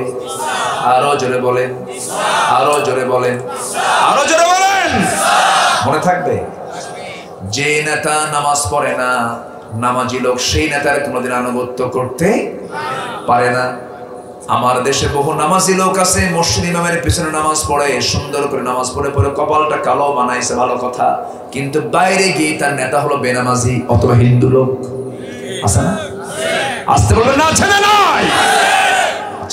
ঠিক আমার নবীর পিছনে যারা মুনাফিকি করেছে, নামাজ পড়েছে তারা ঠিক, রাসূলের পিছনে ইত্তেদা করেছে, মদিনার মসজিদে নামাজ পড়েছে তারা, নামাজ পড়েছে নবীর পিছনে, আর নেতৃত্ব মেনেছে আবু জেহেল রে। সেই মুনাফিকরা এখন আছে না নাই? এখন আছে। নামাজ পড়ছে নবীর পিছনে, নবীজির ওয়াজে কান্নাকাটিও করছে, চোখের পানিও বের হয়েছে, কিন্তু যেদিন বদর যুদ্ধের দিন তখন পেঁয়াজ লাগাই দিছে। আবু জেহেলকে আগে সংবাদ দিছে, তুমি আসো, এদিকে অবস্থা খুব ভালো, মুহাম্মদ পরাজিত হয়ে যাবে, যেরকম নাউজুবিল্লাহ। এরকম পেঁচ লাগানো লোক এখন আছে না নাই? আসতে বলবেন না, আছে না নাই? কাফেরের দ্বারা ইসলামের যত ক্ষতি হয়েছে, মুনাফিকদের দ্বারা তার চেয়ে কম না বেশি? বেশি। মুনাফিকের কোন চরিত্র যেন আল্লাহ আমাদের ভিতরে না দেন। জোরে বলি আমিন। মুনাফিকদের এক নম্বর বৈশিষ্ট্য হলো আল্লাহু ইয়াশহাদু ইন্নাল মুনাফিকিনা লাকাযিবুন। আল্লাহ নিজে সাক্ষ্য দিচ্ছেন, মুনাফিকরা সবচেয়ে বেশি মিথ্যা কথা বলে। আমরা মিথ্যা কথা বলবো না। জোরে বলি ইনশাআল্লাহ, আরো জোরে বলি ইনশাআল্লাহ। তাহলে ইসলামকে আমরা মানবো 1 আনা 16 আনা 16। ইসলামকে মানতে নিয়ে আংশিক মানার সুযোগ নেওয়া যাবে না, নিজের পছন্দ মতো মানার সুযোগ নেওয়া যাবে না, তাহলে আমি কবরে জবাবটা দিতে পারবো না। মার রব্বুক, তোমার আইনদাতাকে, ওমা দীনুক, তোমার দলের নামটা কি, এবং বলা হবে ওমান হাদার রাজুল, তোমার নেতাটাকে, এই লোকটাকে। সে সময় সঙ্গে সঙ্গে বলতে হবে নবিয়ুনা মুহাম্মদ সাল্লাল্লাহু আলাইহি ওয়াসাল্লাম। আমরা মুখস্থ করলে তো উত্তর দিতে পারবো নাকি? মুখস্থের সঙ্গে কি এর কোনো সম্পর্ক? এটা হচ্ছে ভাই ভাই, এটা কি, এটা কি লিখিত না ভাই ভাই? ভাই ভাই। ফেরেশতা চলে আসবে, প্রশ্ন করবে মার রাব্বুকুম মা দীনুকুম মান হাদার রাজুল। এই 3টা প্রশ্নের আলোকে আমার জীবনটাকে সাজাতে হবে। সুন্দর করে সাজিয়ে যদি নিতে পারি, এই কবরের 3টা প্রশ্নের জবাব যদি আমরা দিতে পারি, সঙ্গে সঙ্গে জান্নাতের সুড়ঙ্গ কবরে সেট হয়ে যাবে, জান্নাতের ফ্লেভার কবরে চলে আসবে। জোরে বলে সুবহানাল্লাহ। জান্নাতি বান্দার কবর থেকেই তার প্রশান্তি শুরু হয়ে যাবে, নিয়ামত শুরু হয়ে যাবে। আল্লাহু আকবার বলে। সেই জান্নাতকে আমরা পেতে চাই নাকি? আল্লাহ ছাড়া মাবুদ নাই, রাসূল ছাড়া নেতা নাই। আমাদের মাবুদ কে? আল্লাহ। আমাদের মাবুদ কে? আল্লাহ। আমাদের নেতা কে? মুহাম্মদ সাল্লাল্লাহু আলাইহি ওয়াসাল্লাম। এটা যেন আমরা কখনো ভুল না করি। নেতা শব্দ নাকি রাসূলকে বলা যাবে না। কেন বলা যাবে না? তার একটা ব্যাখ্যা করেন। নেতা এই শব্দটা কেমন যেন। সম্মানিত ভাইয়েরা, হ্যাঁ, আজকের সমাজের নেতা শব্দটাকে কলঙ্কিত করেছে কিছু নেতা নামের কিছু বদমাইশরা, ঠিক কিনা? আজকে আমার দেশে নেতা বেশি না কর্মী বেশি? এটা তো মঞ্চ ভেঙে পড়ে, ঠিক আছে না? ভেঙে পড়ে না? নেতা যদি কম হতো তাহলে মঞ্চ ভাঙতো না। যারা নেতা না তারাও মঞ্চে ওঠে, নেতা সবার তলে পড়ে। শেষে উনি বলেই ফেলেছেন যে আমি এত নেতা দেখতে চাই না, আমি কর্মী চাই। এটাই তো ইসলামের কথা, ঠিক কিনা? পৃথিবীতে যদি একজন নেতা থাকেন তিনি হচ্ছেন মুহাম্মদ সাল্লাল্লাহু আলাইহি ওয়াসাল্লাম। বাস, নেতা কম বানান, এত নেতা বানালে কাম সারা। কষ্ট পাচ্ছেন? আলোচনা চালিয়ে যাই। আল্লাহু আকবার বললে নাকি সমস্যা, বলে যে এটা নাকি নির্দিষ্ট দলীয় স্লোগান। আল্লাহু আকবার যদি নির্দিষ্ট দলীয় স্লোগান তোমরা বলো, তাহলে তোমাদের স্লোগান কি? তাদেরকে উল্টা প্রশ্ন করার দরকার আছে না নাই? যারা বলে আল্লাহু আকবার, নারায়ে তাকবীর, আল্লাহু আকবার নির্দিষ্ট দলীয় স্লোগান, তা তোদের স্লোগান কি? তোদের যে স্লোগান, সেই স্লোগান দিয়ে তোদের জানাজা হবে, আল্লাহু আকবার হবে না। আস্তে কর, ঠিক কি না? ওদের স্লোগান যেহেতু আল্লাহু আকবার না, নারায়ে তাকবীর, আল্লাহু আকবার যেহেতু তাদের নির্দিষ্ট দলীয় স্লোগান যেহেতু বলে দিয়েছে, তাহলে তাদের স্লোগান তো আল্লাহু আকবার না, তাহলে তাদের জানাজা হবে কি দিয়া? বলেন। জানাজার প্রথম তাকবীর কি? আরো জোরে। তাহলে এখানে নারায়ে তাকবীর আসে নাই, আল্লাহু আকবার আসে নাই এখানে? যখন আমি মরে গেলাম, জানাজা এটা লাগলো, এটা আল্লাহু আকবার লাগতেছে। আমি যখন জন্ম নিয়েছি, মুসলিম পরিবারে যদি আমার জন্ম হয়, আমার কানে কিসের ধ্বনি? কি আওয়াজ? বলেন আরো জোরে। জন্মে দরকার, মরণে দরকার। আচ্ছা, যখন মসজিদে যখন মাইকে যখন আজান দেয়, তখন প্রথম আওয়াজ কি? আল্লাহু আকবার। আচ্ছা, এরপরে যখন নামাজ শুরু করি, তখন প্রথম আওয়াজ কি? রুকুতে যেতে, সেজদায় যেতে, সেজদা থেকে উঠতে, গরু জব করতে। তাহলে এরা যে বললো যে নির্দিষ্ট দলীয় স্লোগান, অতএব তাদেরকে বলা উচিত, তাদেরকে এই বিষয়টা তাদের মাথায় রাখা উচিত। তাদের ব্যাপারে সিদ্ধান্ত নিতে গেলে উচিত হলো তাদেরকে জানাজা না দিয়া কুত্তা বিড়ালের মতো বিদায় করা দরকার, ঠিক কি না? নারায়ে তাকবীর, আল্লাহু আকবার, আমার নেতা তোমার নেতা, বিশ্বনবী মুস্তাফা।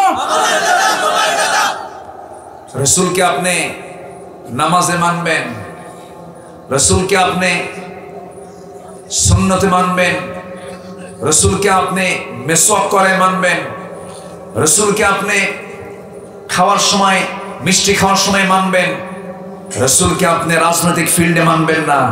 আপনি বড় মুনাফিক, ঠিক কি না? আপনার মধ্যে মুনাফিকের বীজ ঢুকানো আছে। কথা ক্লিয়ার? কথা ক্লিয়ার? এটা প্রতারণা। রসুলকে আমি নামাজে মানবো, রোজায় মানবো, হজে মানবো, রাজনীতির ফিল্ডে মানবো না। আপনি মুনাফিক হয়ে গেছেন, আপনি ইমানদার নাই। রসুলকে মানবো আমরা এক জায়গায় না সব জায়গায়। এই পৃথিবীতে মিথ্যা কথা না বলে যিনি রাষ্ট্র চালিয়েছেন, যিনি সংগ্রাম করেছেন, যিনি মানবতার কল্যাণের এগিয়ে এসেছেন, একজন মানুষ যিনি জীবন একটা মিথ্যার ছোঁয়া দিয়ে কোন পথ চলেননি, তিনি কে? মুহাম্মদ সাল্লাল্লাহু আলাইহি ওয়াসাল্লাম। আর এখন নেতৃত্ব দেওয়া মানে মিথ্যা কথা বলা, ঠকবাজি করা। ঠকবাজি ইসলামে নাই। মিথ্যা কথা না বলে যে দেশ চালানো যায়, মিথ্যা কথা না বলে যে সমাজ চালানো যায়, মিথ্যা কথা না বলে যে রাজনীতি করা যায়, মিথ্যা কথা না বলে যে প্রত্যেকটা সেক্টর চালানো যায়, তার বাস্তব প্রমাণ হচ্ছেন মুহাম্মদ সাল্লাল্লাহু আলাইহি ওয়াসাল্লাম। এমন সময় উতবা, শাইবা, মুগীরা সব একসঙ্গে এসে আবু বকরকে একা পায়া থাপ্পড় মেরে জমিনে ফেলে দিয়ে বলছে, আবু বকর, বাপদাদার ধর্মে তো চুনকালি মেরে দিলে, সব শেষ করে দিলে, আজকে তোকে মেরেই ফেলবো। জমিনে ফেলে দিয়া খড়ম জুতা দিয়া, কাঠের জুতা দিয়া তার নাকে একটা চাপা দিয়েছে। নাকটা বোচা হয়ে গেছে, ফিনকি দিয়ে রক্ত পড়া শুরু হয়ে গেছে। আবু বকর সিদ্দিক রাদিয়াল্লাহু আনহুর অবস্থা এমনটা হয়ে গেল, সেন্সলেস হয়ে পড়ে থাকলেন। সবাই মনে করেছে মনে হয় আবু বকর মারা গেছে। কিছুক্ষণ পর তার হোঁশটা ফিরে এলো। ফিরে আসার সঙ্গে সঙ্গে মনে মনে চিন্তা করুন, আমার যা হয় হোক, মক্কার আবহাওয়া তো ভালো না, রাসূলকে তারা মারতে গেল কিনা জানি না। সোজা নিজের বাড়ির দিকে রওনা না দিয়া সোজা চলে গেছেন নবীর দরজার কাছে, গিয়ে বলছেন, ইয়া রাসূলুল্লাহ, আপনি কোথায়? আমার নবী দরজা খুলেই দেখেন তার চেহারা চেনা যায় না, রক্তাক্ত চেহারা। বলছে আবু বকর তোমার এমন অবস্থা হলো কেন, কি হয়েছে? হুজুর সেজদা দিয়েছে, আমাকে মেরে রক্তাক্ত করে দিয়েছে। রাসূল বললেন আসো ভিতরে। না হুজুর ভিতরে যাব না, মনে হয় আপনাকে চোরাগুপ্ত হামলাও করতে পারে, পরিবেশটা ভালো না, থমথম অবস্থা বিরাজ করছে। এত কঠিন সিচুয়েশন আবু জেল করে রেখেছিল যে গেফার গোত্র থেকে একজন ইয়াং সাহাবী আবু যর তিনি এসেছেন রাসূলের কাছে রাসূলকে দেখতে। নবীর দিনটা বুঝতে আসছিলেন, ঘোরাফেরা করছেন মক্কার চতুর্দিকে, কাবা শরীফের চতুর্দিকে। কিন্তু 4-5 দিন চলে যায়, নবীর সন্ধান পান না। আমার নবীজির একজন বড় গোয়েন্দা ছিলেন, সাংবাদিক ছিলেন, তিনি সমস্ত খবরগুলো রাখতেন। আলী রাদিয়াল্লাহু তাআলা আনহু তিনি চিনতে পারলেন, চিনে বলছেন ও যুবক বাহির থেকে এসেছো, তোমাকে তো মক্কার মানুষ মনে হয় না, কি ব্যাপার, কি হয়েছে কি? আমি শুনলাম আব্দুল্লাহর পুত্র মুহাম্মদ নাকি আল্লাহর নবী, তার সঙ্গে দেখা করতে চাই। সঙ্গে সঙ্গে আস্তে করে বললেন ও যুবক তুমি যা বলেছো একবার বলেছো, দ্বিতীয়বার বলতে যেও না, জানলে পরে তোমাকে মেরেই ফেলে দেবে কুরাইশরা। অবস্থা খুবই খারাপ, তুমি যদি সেই ব্যক্তির সঙ্গে দেখা করতে চাও আমি তোমাকে নিয়ে যেতে পারি, তবে শর্ত হলো আমি সামনে সামনে পরিবেশ বুঝে সামনে সামনে হেঁটে হেঁটে যাব, তুমি আমাকে পিছনে ফলো করে আসবে। আমি যদি সামনে কোনো বিপদ লক্ষ্য করি আমি বসে যাব জুতা ঠিক করার ভান করে, জুতা ঠিক করতে সেই ভানে আমি বসে যাব, অথবা পেশাবের ভান করে শৌচকার্যের ভান করে আমি বসে যাব, তুমি চলতেই থাকবে আমাকে, তুমি আর তখন ফলো করবে না। কি সিচুয়েশন তৈরি করেছিল আবু জেহেল, কোথাও কি কোন জায়গায় কি করছে সব আবু জেহেল লোকজন লাগায় দিয়েছে, গোয়েন্দা লাগায় দিয়েছে। নবীর কাছ পর্যন্ত সেই যুবককে নিয়ে যাওয়ার সঙ্গে সঙ্গে নবীর চেহারার দিকে আবু যর তাকায় ফেললেন। রাসূলকে দেখে বলছেন আবু যর এত সুন্দর মানুষ তো আল্লাহর নবী ছাড়া কেউ হয় না। আবু যর সঙ্গে সঙ্গে কালিমা গ্রহণ করলেন, জোরে বলে সুবহানাল্লাহ। ইসলাম কবুল করার সঙ্গে সঙ্গে রাসূল বলেন আবু যর যা ইসলাম যে কবুল করেছো এই সংবাদ যেন মক্কার কেউ না জানে, তুমি তোমার গোত্রের মাঝে চলে যাও, দ্বীনের প্রচার করো। একটা জিনিস মক্কার মানুষ যদি জানে তোমাকে কিন্তু মেরেই ফেলে দেবে। হুজুর ঠিক আছে বলবো না কাউকে। সেই জায়গা থেকে পাহাড়ি গুহা থেকে নবীর সঙ্গে সাক্ষাৎ করি যখন তিনি গেফার গোত্রের দিকে চলে যাচ্ছেন, বাড়ির দিকে চলে যাচ্ছেন, কাবার চিত্র যখন দেখেছেন, কাবা ঘর যখন দেখেছেন, সামনে দাঁড়ায় এমন ভাবলেন এত বড় মহাসত্য আমি কেমন করে আল করি। সমস্ত কুরাইশকে লক্ষ্য করে বললেন আশহাদু আল্লা ইলাহা ইল্লাল্লাহু ওয়াহদাহু লা শারীকা লাহু ওয়া আশহাদু আন্না মুহাম্মাদান আবদুহু ওয়া রাসূলুহু। এমন কালিমা পড়লেন বৃষ্টির মতো পাথর মারা শুরু হয়ে গেল, মারতে মারতে রক্তাক্ত করে ফেলা হলো। আবু যর গিফারি জমিনে পড়ে গেলেন। আবু জেহেল দূর থেকে সেই বলছে কাকে তোমরা মারো, কাকে মারো? তাকে জমিন থেকে টেনে তুলে বলছে তোর বাড়ি কোথায় রে বল। আমি গেফার গোত্র থেকে এসেছি। কি তোকে মারা হলো কেন? তুই নাকি ইসলাম কবুল করেছিস। ইসলাম কবুল করেছি আমি, আমাকে মেরে ফেলে দাও, তবুও দিন থেকে একচুল পরিমাণ নড়বো না। আবু যর গিফারি এই শক্তিশালী মজবুতের আওয়াজ শুনে আবু জেহেল বলল শোনো কুরাইশরা তোমরা একে মারতে আর যেও না, কারণ এ হলো গেফার গোত্রের মানুষ। যদি এই লোকটাকে আজকে আমরা মেরে ফেলে দেই, ব্যবসা করতে যাইতে নিয়ে ওই রাস্তা দিয়ে যাওয়া লাগে, ব্যবসা কিন্তু বন্ধ। দেখছেন শয়তান হলেও তাও ঠিক আছে। কি কথা কি বুঝতেছেন? মারা যাবে না, যা করছো জীবনে শেষ করে দিও না, তাকে ছেড়ে দাও হলো। এরপরে রাসূল করিম সাল্লাল্লাহু আলাইহি ওয়াসাল্লাম একদিন বলেছেন আবু যর তোমাকে মানা করার পর তুমি এই কথাটা প্রকাশ্যে বললে কেন? তিনি বলছেন হুজুর আমি প্রকাশ্যে না বলার কারণ আমাকে অপরাধী মনে হচ্ছিল, কারণ এত বড় হককে আমি কেমন করে গোপন করি। যেরকম সুবহানাল্লাহ, এত বড় হককে আমি কেমন করে গোপন করি। মার খেয়ে সাহাবায়ে কেরামের ঈমান আরো পাকা হয়ে গেছে। আবু বকর সিদ্দিক রাদিয়াল্লাহু আনহু বলছেন হুজুর আপনি থাকতে পারবেন না, আপনাকে মেরে ফেলবে তারা, অতএব আপনিও চলুন আমরা মক্কার বাইরে চলে যাই। সিরাত গ্রন্থে আসছে সাইয়েদনা আবু বকর রাসূলকে এত পরিমাণ ভালোবেসেছেন, তার কাছে তিনটা জিনিস প্রিয় ছিল। হুজুর আমার কাছে তিনটা জিনিস প্রিয়, আন-নাজরু ইলাইকা আপনার দিকে তাকায় থাকা, ওয়াল জুলুস বাইনা ইয়াদাই আপনার সামনে বসে থাকা, ওয়াল ইনফাকু মালি আলাই আপনার জন্য সমস্ত মাল খরচ করা। সব নবী কেন্দ্রিক। রাসূলকে বলা হলো হুজুর আপনি চলুন। রাসূল বলছেন চলো আবু বকর আমরা বাইরে যাই, চলো। মক্কার বাইরে চলে গেলেন। রাসূল বলছেন আবু বকর যে পরিমাণ রক্তক্ষরণ হচ্ছে তোমার দেহ থেকে, তুমি তো বাঁচবে না, মরে যাবে, দেখি তো কিছু সংগ্রহ করা যায় নাকি, কোনো খাবার পাই নাকি। উটের পাল পেলেন, হলো না কাজ। মেষের পাল পেলেন, হলো না কাজ। একটা ছাগলের পাল দেখলেন, সাথে রাখালকে পেলেন। রাখালকে ডাক দিয়ে বলছেন রাখাল ছোট্ট একটা ছাগি তুমি আমাকে দেবে নাকি? ছাগিটা দিলে পরে আমি একটি দুধ দহন করে আমার বন্ধুকে খাওয়াবো। রাখাল বলছে অসম্ভব ব্যাপার, আমার তো আমানত, এগুলো মালিক আছে, আমি যদি না বলে দেই এটা আমার আমানতের খেয়ানত হয়ে যাবে। আমার নবজি ওই লোকটার কথা শুনে, রাখালটার কথা শুনে এত খুশি হলে, নাহারে মক্কার মরু অঞ্চলে ঈমান নাই কিন্তু আমানতটা ঠিক আছে, আর আমাদের ঈমান আছে কিন্তু আমানত ঠিক নাই। নবীজি খুশি হয়ে গেলেন। এরপরে বলছেন রাখাল বড় কোন ছাগি আমাকে দেওয়ার দরকার নাই, ছোট্ট ছাগি, যে ছাগির পেটে বাচ্চা আসে নাই, যে ছাগির ওলানে কোনো দুধ নাই, ছোট্ট একটা ছাগি তুমি আমাকে দাও তো।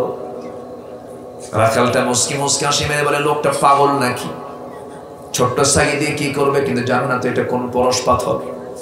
আমার নবীজি ছোট্ট ছাগি চাইলে পরে রাখালটা ছোট্ট একটা ছাগি রাসূলকে দিয়ে দিল।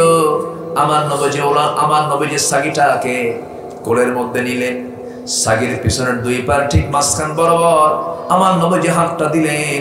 হাতটা দেওয়ার সঙ্গে সঙ্গে গোটা ওলান ভর্তি দুধ ভরে গেল।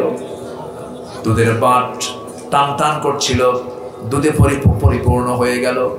আমার নবীজি বললেন রাখাল একটা বাটি দাও, একটা কাদাহ দাও, কি দাও? একটা কাদাহ দাও, একটা পাত্র দাও, আমি দুধটা আমি দহন করতে চাই।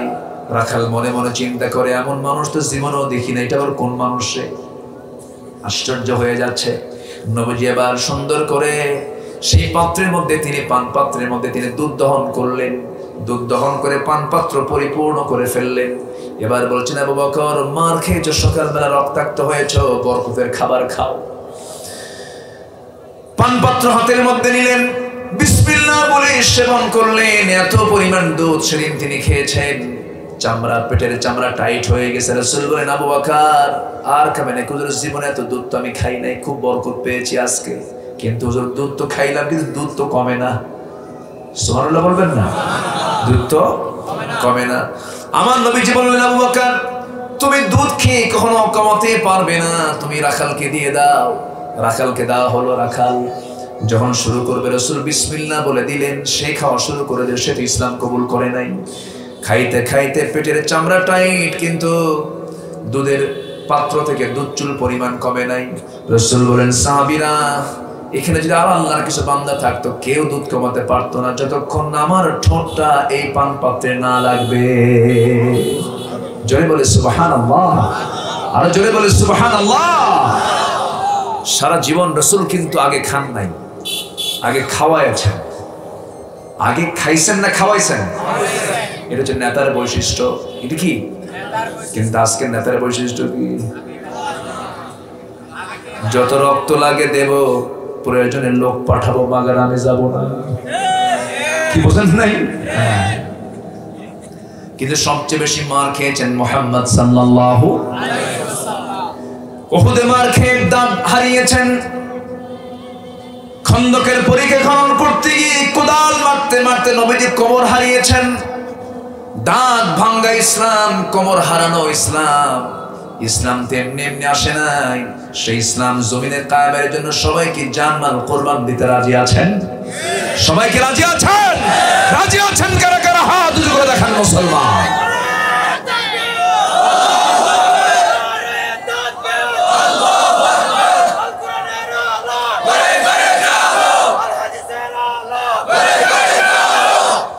আল্লাহ কবুল করুন, জোরে বলি আমিন। আমার নবীজি আগে খান নাই, আগে খেয়েছেন, খাওয়াইছেন আগে, এরপরে নিজে খেয়েছেন। এমনকি বাড়ির বউটা পর্যন্ত আম্মা জান আয়েশা বলেন আমি রাসূলকে এত জোর করতাম, উঠের দুধ নিয়ে বলতাম হুজুর আপনি খান না, আমি আগে খাবো না, তুমি আগে খাও। আমি গোশত নিয়ে যেতাম, রাসূল বলতেন না তুমি আগে খাও, আমি খেতাম। হাড়গুলো রেখে দিতেন, রাসূল সে হাড়গুলো চুষে চুষে খেতেন। জোরে বলে সুবহানাল্লাহ। আমি দুধ পান করতাম, রাসূল মাথাটা নিচু করে দেখতেন আমি কোন দিকে ঠোঁট লাগিয়েছে সেই দিকে ঠোঁট লাগিয়ে লাগিয়ে রাসূল বাকি দুধ তিনি পান করতেন। জোরে বলে সুবহানাল্লাহ। এই জন্য বউকে আগে খাওয়ানো কি আস্তে আস্তে খাওয়ানো। অন্তত মায়েরা একটু খুশি হোক ভাই, বলেন আগে খাওয়ানো কি সুন্নাত। আমার এই মাহফিলে মায়েরা আসছে কিনা জানি না, জি আলহামদুলিল্লাহ। বউকে আগে খাওয়ানো কিন্তু সুন্নাত, এটাও সুন্নাত। কিন্তু মাদের কিছু অভিযোগ আছে, থাকে অভিযোগ। আপনি মাছটা কিনে আনেন ঠিক আছে, কিন্তু মাছটা কিনে আনলেন আপনি, মাছটা যিনি কুটলেন সুন্দর করে পরিষ্কার করে রান্না বান্না করলেন, ইলিশ মাছের পিছনের সাইডটা মজা না মাথার সাইডটা মজা? আস্তে কয়, মাথা মজা না পিছনের সাইডটা মজা? মাথা। কিন্তু এই মাথাটা রান্না বান্না করলো স্ত্রী, হাজবেন্ড ওয়াইফ খেতে বসলো, কিন্তু মাথাটা কে পায়? ভালো করে কবেন, কে পায়? হ্যাঁ, স্বামী পায়। স্বামী পায়, তাই না? তো রাসূলকে আগে খাইছেন না আগে খাওয়াইছেন? এখন মেয়েরা হয়তো মনে মনে বলতেছে হুজুর এক যুগ হলে বিয়ে হয়েছে, আজ পর্যন্ত মাছের কাল্লা পাই নাই। ভালো করে একটু ওয়াজ করে দিয়ে যান। আমার নবীজি কি ভালোবাসা দিয়েছেন, কোন স্ত্রী তাকে অভিযোগ দেন নাই। 4 স্ত্রী একদিন দৌড় মেরে রাসূলের কাছে একসঙ্গে চলে আসছে, হুজুর আমাদের মধ্যে গন্ডগোল লাগছে, কি সত্যি করে বলেন তো আপনি আমাদের 4 জনের মধ্যে কাকে বেশি ভালোবাসেন? ও বলে আমাকে, ও বলে আমাকে, আপনিই বলেন আপনার মুখ থেকে। রাসূল বললেন এই উত্তর এখন দেব না, যাও কালকে সকালবেলা। রাতের বেলা তিনি কি করেছেন, 8টা খেজুর নিয়েছেন, 2টা করে খেজুর 4 স্ত্রী ঘরে 2টা 2টা করে দিচ্ছেন। প্রথম স্ত্রী ঘরে গিয়ে আম্মা জান আয়েশাকে বলছেন, আয়েশা আমি তোমাকে কিন্তু খুব ভালোবাসি, আই লাভ ইউ। কি কথা কি বুঝতেছেন আপনারা? এটা কি বলা জায়েজ আছে না নাই বলেন? এটা কি অন্যের বউ না নিজের বউ? হ্যাঁ, এটা যেন মনে থাকে, অন্যের বউ না কিন্তু। আবার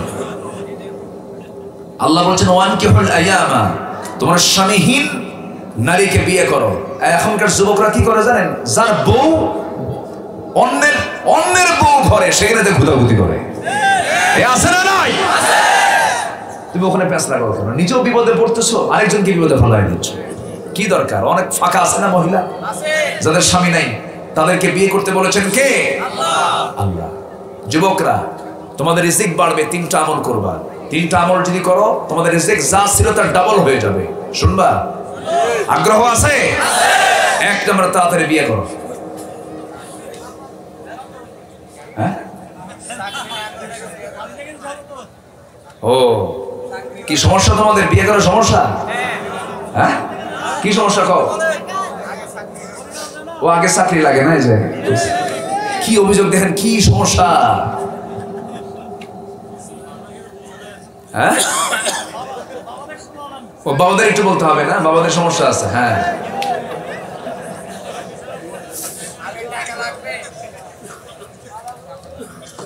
আমার কথায় কি বিরক্ত হচ্ছেন আপনারা? আলোচনা চালাবো। আল্লাহকে বিয়ে দেখতে চান না জেনা দেখতে চান? জেনা বন্ধ করার জন্য কি দরকার? আমি কি পরামর্শ দিয়েছি হাসার কথা না আসল কথা? আসল কথা। জেনা করো না, ব্যভিচারে যেও না। তুমি যদি বিয়ে করো আল্লাহ তোমাকে ধনী বানায় দিবেন। আল্লাহর আয়াত এটা, আল্লাহ তোমাকে ধনী বানায় দিবেন। টেনশন করো কেন? গোছায়া বিয়া নয়, বিয়ে করে গোছায়া নাও। আল্লাহ তোমাকে এই বাংলাদেশেই বলেন আপনি, যত বিলিয়নার, যত মিলিয়নার, যত গ্রুপ অফ ইন্ডাস্ট্রিজের যারা মালিক, সব বিয়ের আগে ধনী না বিয়ের পরে ধনী? বিয়ের পরে ধনী। বউ ঘরে আসলেই তো সম্পদ বরকত হবে, কিন্তু এটা ভুল ধারণা। বিয়ে শাদী করে নিবা। যুবকদের 1 নম্বর মেসেজ, রাসূল তার মেয়েকে বিয়ে দিয়েছেন কম বয়সে। রাসূল নিজেও বিয়ে করেছেন 25 বছরে, বাপও নাই মাও নাই। বিয়ের সময়টা তিনি উপযুক্ত সময় তিনি বিয়ে করে বুঝাচ্ছেন, ও পৃথিবীর যুবকরা আমার সুন্নাত তোমরা ফলো করো। আল্লাহু আকবার বলেন। সময় নেই, অধিকার না যাই। সম্মানিত ভাইরা, আমার রাসূল বললেন আবু বকর রাখালকে দাও। রাখাল খেয়ে নিল, দুধ কমে না। রাসূল শেষে দুধের পাত্রটা নিচে নিয়ে বিসমিল্লাহ বলে সেবন করলেন। দুধ শেষ করে ফেললেন। এরপর বলছেন আবু বকর চলো যাই। রাখাল কান্দে। রাখাল কি করে? কান্দে। রাখাল মনে মনে চিন্তা করে আবার কোন আজীব মানুষ পাইলাম, এরকম মানুষ তো কোনোদিন পাই নাই। এবার বলছে ঠিক আছে আপনি চলে যাচ্ছেন কিন্তু আমাকে সাথে নিয়ে যান। রাখালের কথা শুনে রাসূল বলছেন তুমি কি আমানতদার, এই ছাগলগুলো দেখবে কে কে? তাও তো একটা কথা, আমি যেতে পারছি না ভালো কথা, কিন্তু আপনি আমাকে একটা দোয়া শিখিয়ে দিয়ে যান। ওই দোয়াটা, যে দোয়া পরে আপনি উলানে হাত দিলেন, উলানটা দুধে ভরপুর হলো, সেই দোয়াটা আমাকে মুখস্থ করায় দেন। কেন? ওই দোয়া মাঝে মাঝে পড়বো, আমিও দুধ খাবো। আমার নবীজি বললেন সাহাবী শোনো, হাজারবার দোয়া পড়ে তো কোনো লাভ হবে না, দোয়ার সাথে তোমার কোনো কাজ হবে না, কারণ তোমার মধ্যে শিরকিয়াতের গন্ধ আছে, তাওহীদের কোনো গন্ধ নাই। তাওহীদের ফ্লেভারটা নিলে পরে এই দোয়াটা তোমার কাজে লাগবে। সঙ্গে সঙ্গে রাখাল বলছে আপনার চেহারা দেখে মনে হচ্ছে আপনি সাধারণ কোনো মানুষ নন, আমার মন বলছে আপনি মনে হয় সেই মক্কার নবী আল্লাহর পয়গম্বর মুহাম্মদ সাল্লাল্লাহু। আবু জেহেল চেনে না, আবু লাহাব চেনে না, নবীর আপন চাচা আবু লাহাব চেনে না, নবীর ঘরের সঙ্গে ঘর আবু জেহেল চেনে না, অথবা চেনে না, সাইবা চেনে না। ওই মরু অঞ্চলের রাখালটা রাসূলকে চিনে ফেলে। আবার সেই পারস্য থেকে যাওয়া সালমান ফারসি রাদিয়াল্লাহু তাআলা আনহু রাসূলকে চিনে ফেলে। কত দূরের মানুষ তারা! আহারে, হেদায়েতের মালিক কে বলেন? নবীর ঘরের মানুষ আবু তালিব ইসলাম কবুল করতে পারে নাই, আবু লাহাব ইসলাম কবুল করতে পারে নাই, কিন্তু সালমান ফারসি ইসলাম কবুল করেছেন। হাজার হাজার মাইল অতিক্রম করেছেন। সালমান ফারসি খ্রিস্টান ছিলেন, অগ্নি পূজক ছিলেন, বহু ধর্ম জীবনে চেঞ্জ করেছেন। রাসূলকে যখন মদিনায় পেলেন, রাসূলকে মদিনায় পেয়ে দূর থেকে লক্ষ্য করছেন, এত সুন্দর মানুষ সামনে গিয়ে দাঁড়াইছেন। এখন বলছেন আমি আপনাকে কিছু মান্নত দিতে চাই, কিছু মান্নতের টাকা দিতে চাই। রাসূলের না, মান্নতের টাকা আমি নেই না। এবার বলছে আমি কিছু আপনাকে হাদিয়া দেবো। হ্যাঁ, আমি হাদিয়া গ্রহণ করতে পারি। দুইটা চেক হয়ে গেল। নাম্বার 3, এবার বলছেন আপনি যদি আপনার পিঠের কাপড়টা যদি সরাইয়া দিতেন, আমি আপনার পিঠটা আমি দেখতে চাই। আগের কিতাবে নবীজির পরিচয় আছে না নাই? বলেন, আসতে বলবেন না, আছে না নাই? সঙ্গে সঙ্গে নবীজি তার পিঠের কাপড়টা সরাইয়া দিলেন। আমার আল্লাহ তাআলা নবীজির পিঠের মাঝখানে নবুয়তের সিল মোহর দিয়েছেন। নবুয়তের এটা চিহ্ন আল্লাহ তাআলা তার পিঠের মধ্যে দিয়েছিলেন।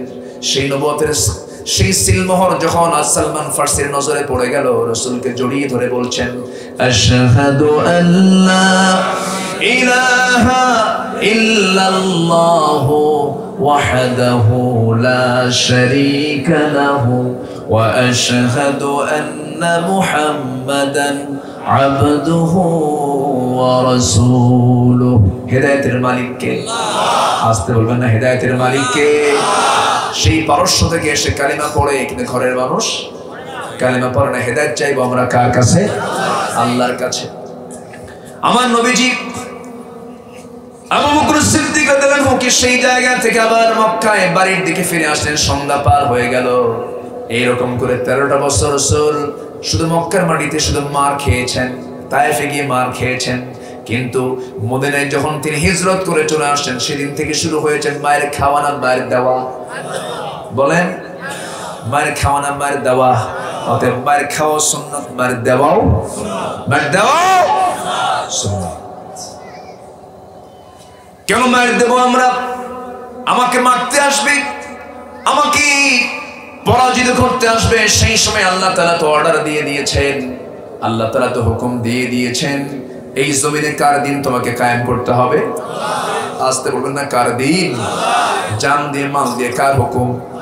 আল্লাহর হুকুম। কারণ এই দিনটা আল্লাহ তাআলা আংশিক করেছেন না পরিপূর্ণ করেছেন? ইসলাম তো পরিপূর্ণ জীবন বিধানের নাম। বদর গেল, উহুদ গেল, খন্দক গেল, হুনাইন গেল, তাবুক গেল, এইরকম করে ৮৬ যুদ্ধ আমার নবীজি 10 বছর পরিচালনা করে সর্বশেষ যখন তিনি সাহাবায়ে কেরামকে নিয়ে একটা বিশাল সমাবেশে অংশগ্রহণ করলেন, নবীজির সেই বক্তব্যের মধ্যে আয়াত নাযিল হয়ে গেছে। আজকের যা আলোচনার যা আলোচ্য আয়াত সূরা মায়েদার 3 নম্বর আয়াত। আল্লাহ তাআলা রাসূলকে এই আয়াতটা যখন দিচ্ছিলেন, সাহাবায়ে কেরাম সামনে বসা, যখন আয়াত নাযিল হচ্ছে আল ইয়াউমা আকমালতু লাকুম দীনাকুম ওয়া আতমামতু আলাইকুম নি'মাতি ওয়া রাদিতু লাকুমুল ইসলাম দীনা। জোরে বলি আল্লাহু আকবার, আরো জোরে বলি আল্লাহু আকবার। আজ আমি তোমাদের জন্য তোমাদের দ্বীনকে পরিপূর্ণ করে দিয়েছি, আমার নিয়ামত তোমাদের প্রতি সম্পূর্ণ করেছি, তোমাদের জন্য ইসলামকে তোমাদের দ্বীন হিসেবে গ্রহণ করে নিয়েছি। কাজেই তোমাদের উপর যে হালাল হারামের যে বিধিনিষেধ আরোপ করা হয়েছে তা তোমরা মেনে চলো। কার কথা? আসতে বলবেন না, কার কথা? এই দিন তো পরিপূর্ণই হয়ে আছে, এই পরিপূর্ণ দিনকে বাদ দিয়ে অন্য কোন দিনকে গ্রহণ করলে পরে আল্লাহ কি বলেছেন? ওয়া মাইয়াবতাগি গায়রাল ইসলামি দীনান ফালান ইউকবালা মিনহু ওয়া হুয়া ফিল আখিরাতি মিনাল খাসিরিন। জীবন বিধান হিসাবে ইসলামকে ছেড়ে দিয়ে অন্য কোনো দিনকে যদি কেউ গ্রহণ করে তার নামাজ কবুল হবে না, রোজাও কবুল হবে না, দান সদকা কবুল হবে না। তাহলে জীবনের সকল জায়গায় দিন মেনে চলতে হবে কার? বিধান মেনে চলতে হবে কার? হুকুম মেনে চলতে হবে কার? সুদের কারবার করব, জেনার কাছে যাব, মদের কারবার করব, নেশার কোনো কারবার করব, ইয়াবার কাছে যাব, জুয়ার কাছে যাব। জুয়া খেলা আছে নাকি? বান্দা আল্লাহর কাছে দুই হাত তুলে মোনাজাত করে, আবার জুয়া যারা খেলে তারাও কিন্তু মোনাজাত ধরে। মোনাজাত ধরে না? এরকম করে মোনাজাত গোল মিটিং বসে মোনাজাত ধরে। ওই সমস্ত মোনাজাত ধরা যাবে না, জুয়ার কাছে যাওয়া যাবে না, সুদের কাছে না। এগুলো সব জাহেলদের কাজ, আবু জাহেলদের কাজ। এই জন্য আমরা সমস্ত মুনকারকে বর্জন করব, মারুফকে আমরা গ্রহণ করব। ওয়াল মুমিনুনা ওয়াল মুমিনাতু বা'দুহুম আউলিয়াউ বা'দ ইয়া'মুরুনা বিল মা'রুফি ওয়া ইয়ানহাউনা আনিল মুনকার। জোরে বলি আল্লাহু আকবার। মুমিনরা কি করে? মুমিনরা সৎ কাজের আদেশ দেয়, অসৎ কাজের বাধা দেয়। আর মুনাফিকরা কি করে? মন্দ কাজ তারা চালু করে, সৎ কাজকে, ভালো কাজকে তারা বন্ধ করে দেয়। যাত্রার পক্ষে কথা বলে, নাটকের পক্ষে কথা বলে, অশ্লীলতার পক্ষে কথা বলে, বেহায়াপনার পক্ষে কথা বলে, আবার বলে মাহফিল কইরা কি লাভ। এরকম বলার লোক আছে না নাই? আসছে বলবেন না, আছে না নাই? মাহফিল করার লাভটা কি শোনেন? এই যে মাহফিল হচ্ছে এখানে, এই জায়গায় কি কোনো গান হবে নাকি? আসতে বলে গান হবে নাকি? আমি তো বলতে চাই প্রত্যেকটা গ্রামে গ্রামে মাহফিল চালু হওয়া দরকার, ঠিক কি না? গ্রামে গ্রামে মাহফিল হওয়া উচিত। এটা একটা আন্দোলন, এটা একটা প্রতিবাদ। আল্লাহ তুমি যুবকদের এই অংশগ্রহণকে তুমি আল্লাহ কবুল করো, তাদের এই উদ্যোগকে তুমি আল্লাহ কবুল করো, তাদের আয়োজনকে তুমি আল্লাহ কবুল করো। এশার নামাজ কিন্তু হয় নাই। এশার নামাজ পড়বেন না আপনারা? 5 ওয়াক্ত নামাজ পড়বেন। কার একটু হাত তুলে দেখা। জোরে বলি ইয়া আল্লাহ, আরো জোরে ইয়া আল্লাহ। আমাদেরকে 5 ওয়াক্ত সালাত আদায় করার তৌফিক তুমি আল্লাহ দিয়া দাও। জোরে বলি আমিন।